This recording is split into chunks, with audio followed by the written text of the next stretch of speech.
Happy Memorial Day, Hoop fans. Welcome back to this edition of the Hoop Express. My name is Chad Herskavisi, and today we got a lot of basketball to discuss for you. Hope you guys are all enjoying your day off, and let's get started right away. First, we're going to start off by talking about last night's game between the Oklahoma City Thunder and the San Antonio Spurs, and boy, wasn't it an exciting one. Every quarter it seemed like the other team had the advantage. San Antonio started off hot. Ginobili looked great. Taking the 24-16 lead entering the second. Then Oklahoma in the second and third quarters just looked phenomenal last night. Derek Fisher, he heard it from the crowd. They haven't forgotten about the .4 shot that he had against the Spurs back in 2003. And, it was an exciting game.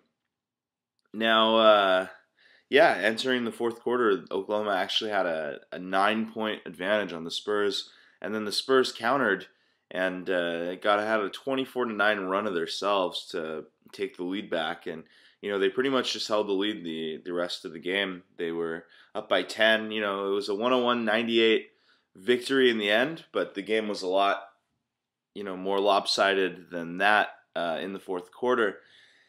Ginobili finished the game with 26 points, and the Spurs just outsmarted the Thunder.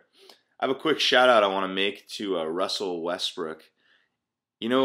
Guy, we all know that you're not hurt when you fall to the ground for 5 minutes at a time, so why don't you just stop and play the game?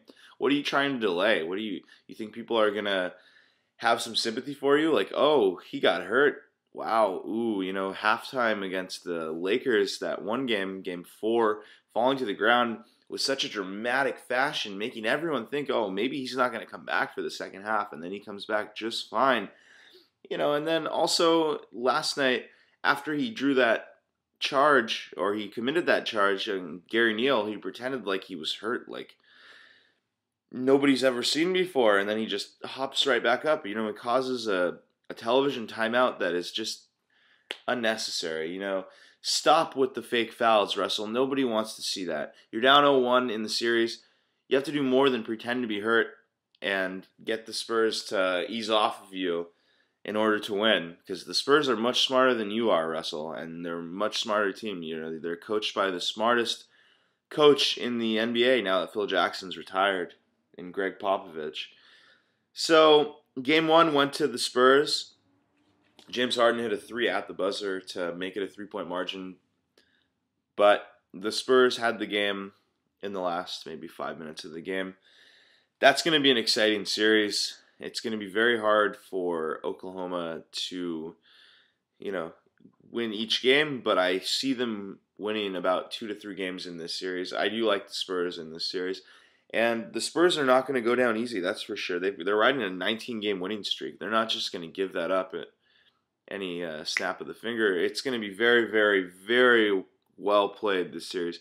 And as much of a Laker fan as I am, this series wouldn't have been the same if the Lakers were playing. I think that these are really the two best teams in the Western Conference. That being said, I hope the Lakers do some damage in the summer and, make the rest of the league envious on them. And pick up some superstars or improve that bench. Maybe get a new coach. We'll see what happens. Now I want to shift over to the East Coast and talk about the series between the Miami Heat and the Boston Celtics. Both of those two teams played very, very difficult matchups in the second round. Miami losing their superstar Chris Bosh, and he hasn't played since Game 1 of that series, and that made that series go 6 games. And Indiana really came knocking at the door, and they had a puncher's chance. I think that next season they're going to have a much better team.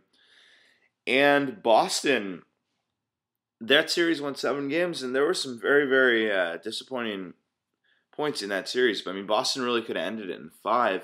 They let go of an 18-point lead on the road in the Game 4 in the second half. They looked like the dominant team, but they really couldn't close games. And, they allowed Philadelphia to come back and really, really take advantage of that series. Philadelphia actually was still in the game when Paul Pierce fouled out in that Game 7.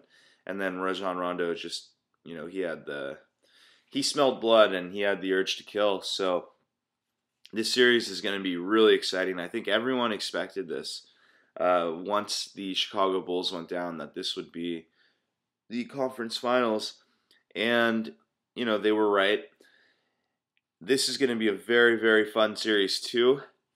I have to give the edge right now to Miami because of the way that Dwayne Wade and LeBron James are playing. I don't want to see that happen, that being said. I really want to see Boston prevail. It's just so unfortunate that that series had to end on Saturday night. The Celtics had to travel, and they have a game against Miami, early this evening.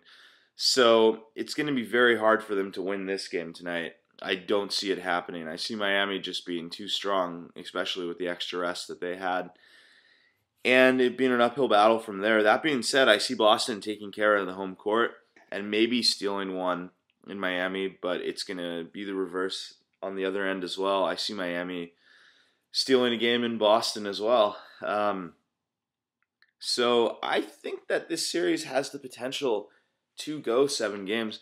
The key in this series to me is the health of Chris Bosh and whether or not he will be returning. He has participated in some drills, and he supposedly is on pace to come back very soon. They're still labeling it indefinitely for now to see what exactly they want to make the diagnosis, and they don't want to rush him, and get him hurt. Those stomach muscles, they take some time to heal, and they will need him, especially against, let's face it, the Spurs, or God forbid if the Thunder prevail. So we have to really see what's going to happen. The Spurs looked poised to be there last night. The Thunder, they looked like they had a chance to put up a fight, and they did. So that's going to be exciting as well. But staying on the East, I think the key to the series, other than Chris Bosh, will be Rajon Rondo. I mean, the Celtics have a major advantage at point guard with Rondo, and if Bosh doesn't play, they have a major advantage with Kevin Garnett at the power forward. Kevin Garnett has been shooting the ball lights out and has been really, really imposing his will these playoffs. I don't think he's shot the ball this well since maybe 2008 when they won the championship.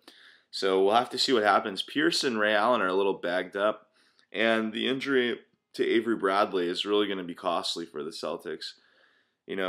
They really have to fight. Ray Allen, until the second half, he was really struggling with his shot in Game 7.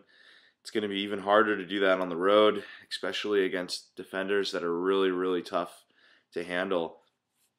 So it should be tough. But, they have some players that can guard LeBron, starting with Paul Pierce, obviously. But then Michael Pietrus, if you remember correctly, in 2009, when the Orlando Magic played the Cleveland Cavaliers, they really upset them in that series, and Pietrus did a fantastic job on LeBron. So that could shut him down. The Celtics have absolutely no answer for Dwayne Wade, so it really depends on what kind of game Dwayne Wade is going to come out and play.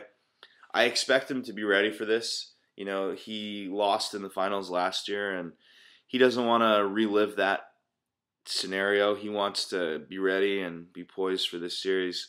So it'll be an exciting one.